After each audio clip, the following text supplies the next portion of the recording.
आपका अपना चैनल लोकतांत्रिक न्यूज पूरे 10,000 का परिवार हो चुका है। कौन नहीं जानता है भाई कि थाना में भ्रष्टाचारी होता है?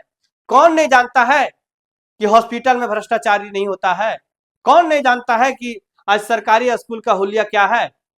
क्या इन सब चीजों के खिलाफ बरसाती मेढकों का आगमन होगा? क्या बोलता है, हमारी बात कर्मचारी नहीं सुनते हैं, हमारे बात ठेकेदार नहीं सुनता। अरे भाई, एक जनप्रतिनिधि यदि ऐसे बोलेंगे तो मुझे लगता है कि आपको चूड़ी पहन करके बैठ जानी चाहिए। मुझे एक ऐसा रिपोर्ट मिला भी है, मैं उस चीज को भी दिखाऊंगा।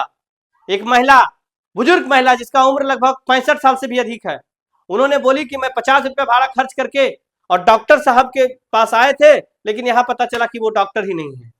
जो गरीबों का बात किया है, कौन सा ऐसा प्रतिनिधि, आपको एक भी प्रतिनिधि का आप नाम बताइए। किसी की बेटी की हत्या कर दिया जाता है और उसकी बेटी की हत्या कर दिया जाता है और उसकी बेटी का जो कीमत है वो पैसों से किया जाता है। साथियों जोहार, बेहद खुशी के साथ ये वीडियो आप लोगों से साझा कर रहा हूं।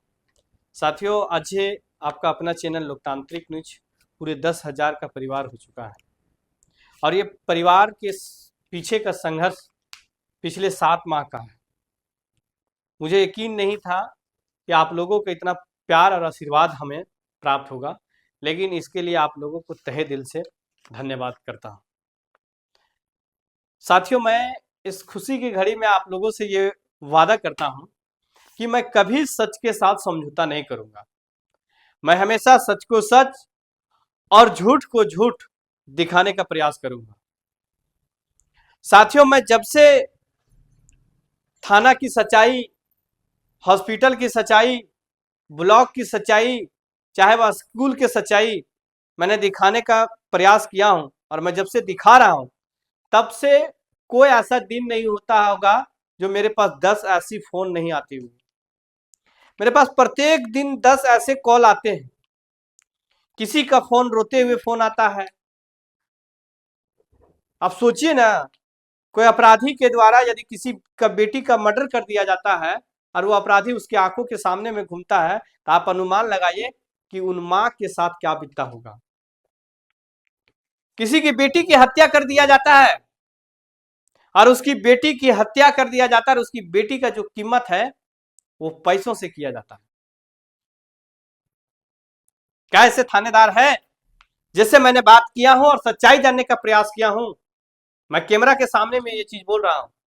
उन्होंने बोले कि जिस दिन पुलिस को अपने अपने नियम के अनुसार, अपने कानून के अनुसार कार्रवाई करने का आदेश मिल जाएगा ना, उस दिन आज एक भी अपराधी इस तरह का फरार नजर में नहीं मिलेंगे आप लोगों को। लेकिन अपराधी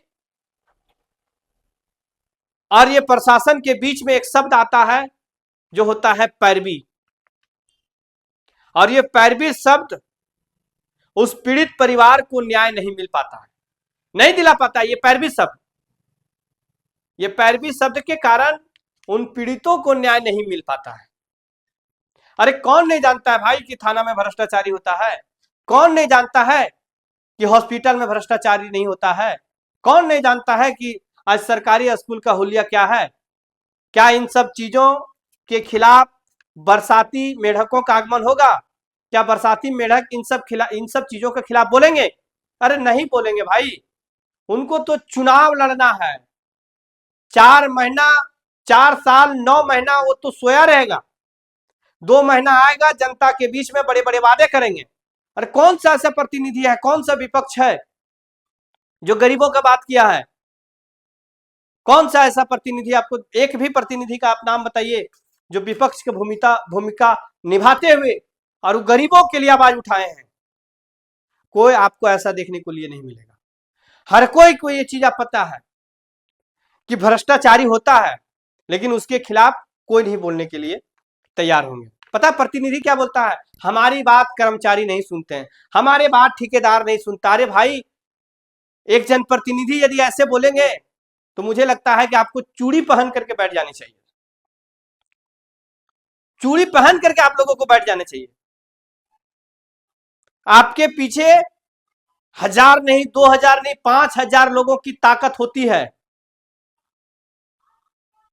और वो 5,000 की ताकत के बदौलत आप उसके परिणाम यही निकलता है कि आप कर्मचारी के सामने हार जाते हैं।